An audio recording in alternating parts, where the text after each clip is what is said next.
Antes de começar esse vídeo, eu quero parabenizar o Edinaldo Rodrigues pela sua reeleição por mais 5 anos no comando da CBF. Uma salva de palmas para ele. Eleito por unanimidade, até porque ele é o candidato único, né? Mais um candidato único. Desde 1989, todas as eleições da CBF tem apenas um candidato e o Edinaldo vai poder continuar esse trabalho maravilhoso que ele vem fazendo como presidente da CBF. Um trabalho ótimo à frente da seleção brasileira e também das nossas competições. O calendário do futebol brasileiro é maravilhoso, é exemplo para o mundo. O mundo se inspira no que a CBF faz. O Brasil perdeu, o Brasil foi humilhado pela Argentina, perdeu por 4-1 nessa última terça-feira. E eu diria que foi pior do que o 7-1. Claro, o resultado do 7-1 é mais impactante, porque é 7, não é 4, e obviamente 7 é mais do que 4. E era uma Copa do Mundo, era uma semifinal de Copa dentro do Brasil, óbvio que é muito mais impactante. Mas a atuação da seleção brasileira para mim foi pior que a do 7-1. Porque o 7-1 ele é completamente emocional. Não vou dizer que o emocional também não pesou nessa goleada da Argentina, que pesou também. Mais menos. E não tem explicação para o emocional ter pesado tanto. Porque os jogadores estão com o emocional abalado desde 2022? É isso? Desde 2022 que os jogadores estão assim? Desde que o Tite saiu, piorou, despencou? Porque eles já estavam abalados para bater disputa de pênaltis lá naquele dia. E agora está pior ainda? No 7-1, a gente viu o Brasil criar chances de gol, tanto que o Neuer fez umas 4 defesas espetaculares no segundo tempo daquele jogo. Tipo, era impossível de empatar, mas o Brasil jogou. E nesse jogo não funcionou nada, cara. O Filipão, tomando de 5-0, conseguiu fazer o time jogar alguma coisa. Os jogadores conseguiram jogar alguma coisa. E nesse jogo, onde o Brasil até fez um gol rápido, até para respirar, mas não respirou nada, porque logo depois tomou o terceiro. O Brasil consegue fazer o gol do 2-1 e não consegue mais fazer nada. Até os 15 minutos do segundo tempo por aí, só tinha uma finalização do Brasil, que tinha sido o gol do Matheus Cunha, e uma jogada que a Argentina deu gol de presente para ele. O Cristiano Romero falhou, o Matheus Cunha foi esperto, conseguiu recuperar a bola, fazer o gol. É o primeiro gol dele na seleção principal, mas não serviu de nada. Não serviu de nada, só para não ficar tão feia a derrota do Brasil de 4-0. Não foi 4-1, poderia ter sido 5, 6, 7, realmente. O Bento, que não fez uma boa partida, ninguém foi bem na seleção brasileira, absolutamente ninguém. E o Bento falhou em pelo menos 2 gols, eu não vou dizer que foram em 3 ou em 4 até. Muita gente vai falar que ele falhou em todos os gols, mas ele evitou pelo menos uns 4 gols da Argentina também. Então, olha só, a estatística é o seguinte: a Argentina finalizou 12 vezes no jogo inteiro, 7 na direção do gol. De 7 finalizações, 4 gols. Ou seja, foram 3 defesas ali do Bento. 3 defesas até que difíceis. Não foi nenhuma bola que ele encaixou. Teve bola para fora também, em lances que o Bento saiu mal, porque a saída de bola dele também estava terrível, deu para ver que ele estava nervoso. Ele não é o goleiro titular da seleção, é o Alisson. Teve lá o choque de cabeça com o zagueiro da Colômbia no outro jogo, não pôde jogar essa partida. O Brasil estava cheio de desfalques, é verdade, mas se esses caras estivessem em campo, iria fazer alguma diferença? Até mesmo o Neymar ia fazer alguma diferença? A Argentina também estava sem o Messi e não fez falta nenhuma para a Argentina. E os do Brasil também não fizeram falta, porque o Brasil ia perder de qualquer maneira essa partida. Poderia não ser 4-1, mas sinceramente, a presença do Neymar no ataque ia mudar alguma coisa? É o mesmo que dizer que o Brasil não seria eliminado para a Alemanha porque o Neymar está em campo. Agora eu tinha falado de falta emocional, e se tem algo que abalou aquela seleção foi a lesão do Neymar nas quartas de final. Mas eu acho que não perderia de 7-1 com o Neymar em campo, mas sem dúvida, numa goleada que você toma dessa, a ausência de um zagueiro é pior do que a ausência de um atacante ou um meio. Mas nesse caso o problema é o meio de campo. O meio de campo da seleção brasileira não existe hoje. Não existe. Nós entramos aí com um meio formado por André e Joelinton. Era um 4-2-4, porque você tinha 4 atacantes. Mesmo que o Rafinha hoje possa jogar muitas vezes pelo meio do Barcelona, embora a principal função dele seja a ponta esquerda lá e não o meio, agora que o Dani Olmo está inscrito, está jogando. O De Jong voltou pro meu campo, tem o Pedro que também não se machucou mais, o Gavi tá voltando. O Rafinha não é mais um meio atacante. Ele pode fazer essa função? Pode. Era o que ele estava fazendo quando ele pegou na bola, porque mal pegou na bola também. Mas a gente tinha 4 atacantes de ofício jogando e 2 volantes. 2 volantes. André e Joelinton. O Joelinton que foi muito queimado aí na data FIFA. Todo mundo que não conhecia o Joelinton agora simplesmente odeia o Joelinton, porque realmente ele foi péssimo contra a Colômbia. Ele entrou no lugar do Gerson, que vinha bem. Infelizmente se machucou e teve que sair. Foi cortado do jogo contra a Argentina. O Joelito entra muito mal, o gol da Colômbia sai em uma falha dele. Vai terrivelmente mal novamente nesse jogo contra a Argentina. O André, que na entrevista que ele deu antes do jogo pra mim, que foi uma entrevista horrível que ele concedeu lá a TNT Esportes com a Monique Danello. O André não tem, tipo assim, não tinha carisma nenhum na entrevista. A Monique também não conseguiu conduzir bem. Porque, tipo assim, falando em entrevista, né? Óbvio que a gente ia tocar nesse assunto do Rafinha com o Romário. O Rafinha podia estar um pouco intimidado, o Rodrigo, o Endrick, os três são bem travados se a gente comparar com o Romário, né? Então, tipo eu, assim, fora do vídeo aqui, sou meio travado também, infelizmente. Mas o Romário leva a entrevista nas costas, e a Monique não consegue fazer isso. Não estou dizendo que ela é uma profissional ruim, ela é uma boa repórter. Mas no caso não conseguiu extrair nada do André, porque ele também não estava afim, claramente, como ele não estava afim de estar na seleção, porque ele falou que lamentava o fato da Premier League ter parado agora para jogar na seleção. Não falou exatamente com essas palavras, mas a partir do momento que ele falou, pô, a gente ficou chateado que veio a parada agora, né, porque o time estava crescendo. Irmão, foda-se, você está na seleção, cara. E você não é titular da seleção. Você joga no Wolverhampton. Se você jogasse ainda num time que está disputando a Champions League, não diga nada. O Rafinha lá no Barcelona, brigando para ser melhor do mundo, agora vai estar na seleção. Mas ainda assim é um Brasil e Argentina, cara. É um Brasil e Argentina, você tem que jogar. Esse para ser o seu principal sonho, né? Jogar um Brasil e Argentina. E você não tá no Barcelona, você não tá no Manchester United, que tá numa fase horrível, mas que seja. Você tá no Wolverhampton lutando para não cair. E esse é o seu principal objetivo, não é jogar na seleção e tentar virar titular na Copa do Mundo. Não é esse. Até porque se você se destacar na seleção, a chance de você ser negociado para um time maior é maior do que apenas se destacar no Wolverhampton escapando do rebaixamento.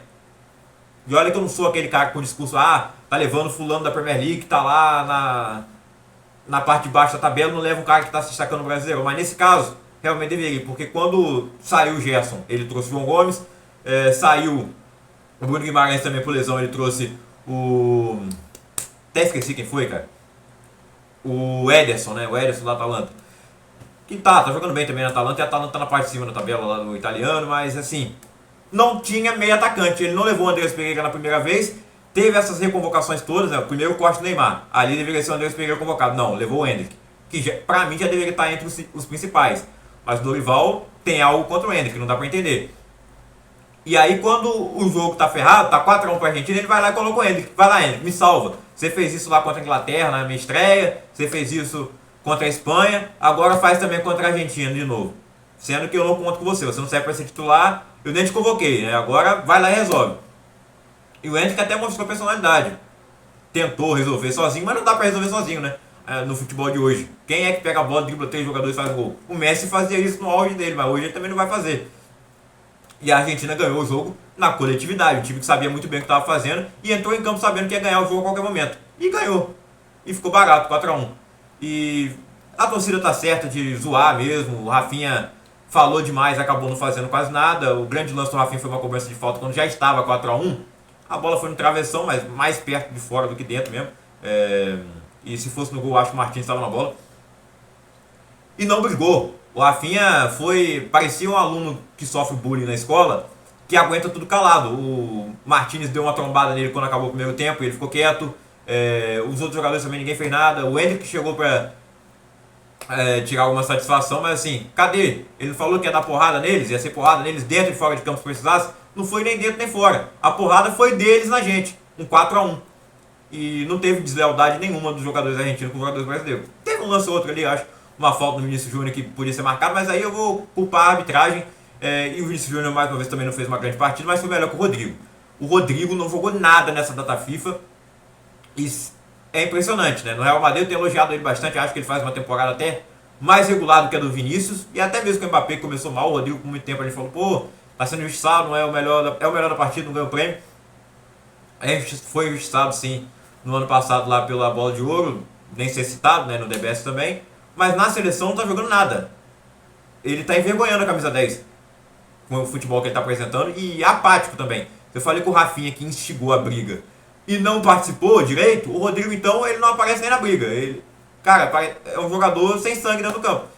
E por incrível que pareça, dessa vez ele foi sacado e tá jogando a posição dele, tá? Tá jogando a posição dele, dessa vez não tá fora de posição. Foi pra posição dele, piorou. Vai entender.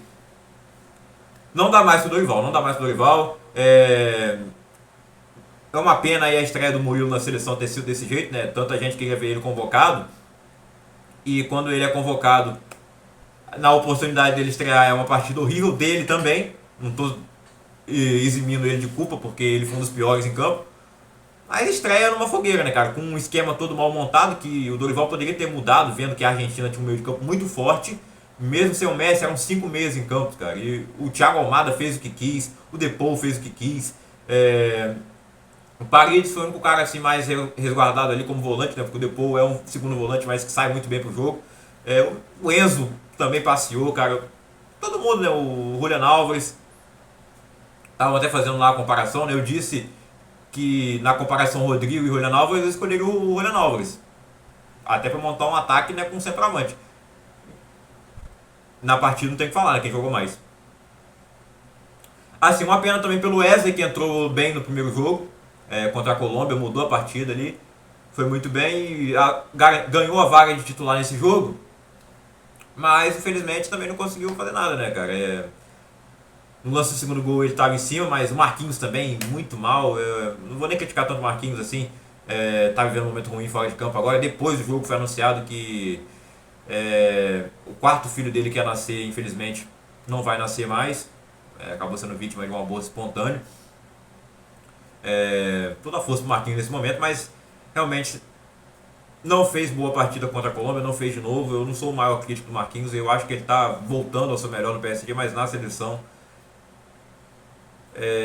cara, eu não sei se ele já tá. Isso é uma coisa que aconteceu do nada, né? Ele não tinha acontecido ainda. Não sei se pode ter alguma relação também. A mulher dele, sei lá, abrir a rede social e ver tanta gente xingando o marido dela. Mas enfim, o pessoal às vezes exagera, né? E a atuação, voltando pro jogo, né? A atuação do Guilherme Arana, cara, foi a pior de todas, hein? Eu acho que foi a pior de todas, porque nem para tomar um cartão amarelo o Arana prestou. E ajudar a gente aí ajudar muita gente que apostou no cartão amarelo do Arana, do Vinícius também, dessa vez não tomou cartão e estava pendurado. Quem estava pendurado também era o Rafinha, evitou o cartão do Vinícius no outro jogo, dessa vez ninguém evitou o do Rafinha, e olha que não foi porrada como a gente esperava, né, do jeito que ele falou. Mas tomou cartão, tá fora do próximo jogo, o André também está. O Murilo tomou cartão, mas não tinha jogado ainda, então não está suspenso, né? Agora, eu espero que na próxima data FIFA o Dorival não esteja mais. Gostaria muito que o senhor Edinaldo Rodrigues renunciasse o cargo da presidência, mas é óbvio que ele não vai fazer isso. E é óbvio que ele não vai ser criticado por quase ninguém do futebol brasileiro, porque todos os times apoiaram ele era o candidato único, ninguém quis ouvir o outro candidato que era o Ronaldo. Não dá para saber se ele ia mudar muita coisa, até porque ele queria trazer Andrei Sanches junto com ele, e isso é mudar alguma coisa. Talvez mudar para pior. Mas assim, é alguma coisa diferente, né? O mínimo que se espera de uma eleição é que ela tenha mais de um candidato em uma democracia, mas não é o que acontece na CBF. Democracia não existe. A democracia nesse país pode existir, mas quem vota também. Puta que pariu. Perdão aí pelos palavrões que eu não sei falar, mas complicado a seleção, complicado. Um momento que muita gente, inclusive, quis ver esse jogo, né? Que não acompanha futebol, muita gente que parou para ver por conta do que o Rafinha falou. E é legal para promover o jogo, né? Assim, trazendo o pessoal que não estava acompanhando mais a seleção para acompanhar por conta disso. Pô, o jogo vai ser quente. E acabaram vendo essa humilhação aí da seleção brasileira. Fica mais feio pro Rafinha, porque ele acaba sendo destaque. E pro Dorival também, claro, né? O Dorival falou que já passou momentos muito difíceis nos clubes dele, e que ele não desiste nunca, e que não sei o quê. Legal, não desiste nunca, mas assim, o Dorival, você vê claramente nas entrevistas dele que ele não tem confiança no que ele está falando, ele não tem convicção em nada, as escolhas dele são muito controversas. Essa questão do Henrique de convocar, e depois não convoca, aí coloca no momento que já está tudo ferrado, aí ele acredita no Henrique. É só uma das incoerências dele. Então, não dá mais pro Dorival, tem que ver quem vai ser o próximo treinador. Talvez, não sei. Tá foda, tá osso. Estão falando aí do Felipe Luiz, que tem uma carreira ainda curta à frente do Flamengo. Eu não acho que isso é motivo para não trazê-lo, até porque do outro lado ali da Argentina temos o exemplo, né? O Scaloni, que até então, até assumir o comando da Argentina, não tinha treinado time nenhum. Ele era auxiliar. Ele foi auxiliar, inclusive, do São Paulo em 2018. Então, ele assume o comando da Argentina de cara. Não ganha a Copa América em 2019, né? Foi a última vitória do Brasil contra a Argentina, 3-0 ali na semifinal. Mas na sequência, ganha a Copa América 2021, ganha a finalíssima, ganha a Copa do Mundo, ganha a Copa América de novo, e hoje é o melhor treinador do mundo, talvez, né? Ele foi eleito pela FIFA depois da Copa do Mundo e faz um trabalho fantástico à frente da Argentina, sem experiência em clube nenhum. O Filipe Luiz já tem até uma experiência à frente do Flamengo e eu acho que é um cara com muito potencial, acredito que ele vai chegar na seleção logo logo, se vai ser tão logo eu não sei. Na verdade logo é uma palavra meio indefinida, né? Não sabe quando vai ser. Se vai ser agora, pós-Dorival já não sabemos. Eu acho que ele mesmo vai acabar recusando e é o melhor que ele tem a fazer, cara, porque é muito complicado. Pode dar muito bom ou pode dar muito ruim. Eu acho que o Filipe Luiz ele já falou isso, né, que tem um sonho de treinar na Europa. E seria muito bom para a seleção que ele tivesse uma experiência lá antes de vir para cá. Nesse momento a seleção precisa de um treinador pronto. E volta-se a falar do nome do Ancelotti. Agora, o Ancelotti tem contrato com o Real Madrid até o meio de 2026. Ou seja, ele vai ficar livre antes da Copa. Um mês não. Uns 20 dias antes da Copa ele vai estar livre. Você vai trazer ele para isso? Ah, mas o técnico do Marrocos assumiu a seleção ali com menos de um mês e levou a seleção marroquina até a semifinal. Realmente. Do Ancelotti ao Ancelotti, a seleção brasileira é a seleção brasileira, né? Mas eu acho que não é o nome, né? Não é o nome. O Jorge Jesus eu não tenho dúvida que ele aceitaria. A seleção volta a jogar ainda antes do Super Mundial de Clubes. Eu acho que o Jorge Jesus vai acabar saindo lá apenas após o Super Mundial. Mas vale a pena esperar. Vale a pena esperar.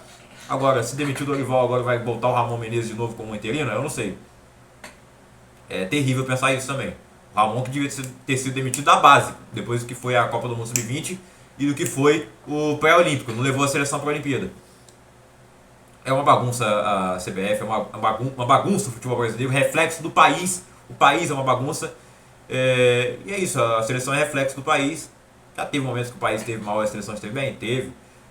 Mas a verdade é que de 2002 para cá, quando o Brasil venceu, né, e eu nasci em 2004, infelizmente não peguei época boa nem no país nem na seleção, foi ladeira abaixo. Foi ladeira abaixo, em 2006 teve a esperança com aquele timaço que não ganhou, que não funcionou em momento nenhum, quadrado mágico. Tivemos esperança em 2014, e terminou no 7-1, 2018. Tivemos uma grande esperança.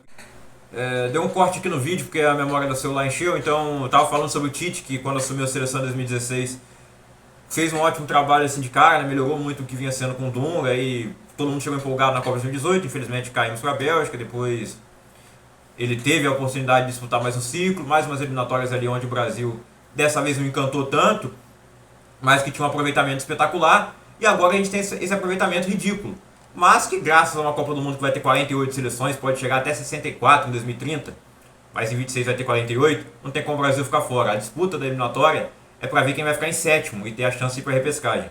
A Argentina já está classificada, inclusive, para a Copa com 31 pontos, junto ali com o Japão, também já está classificado lá na Ásia. Tem algumas seleções que já estão confirmadas, tem a seleção da África também que já está confirmada. Claro, os países sede, Estados Unidos, México e Canadá já estão garantidos. O Brasil no momento é o quarto colocado da eliminatória, tem 21 pontos, assim como o Paraguai, que até outro dia estava lá embaixo. O Uruguai também tem 21 pontos, o Paraguai vem se recuperando.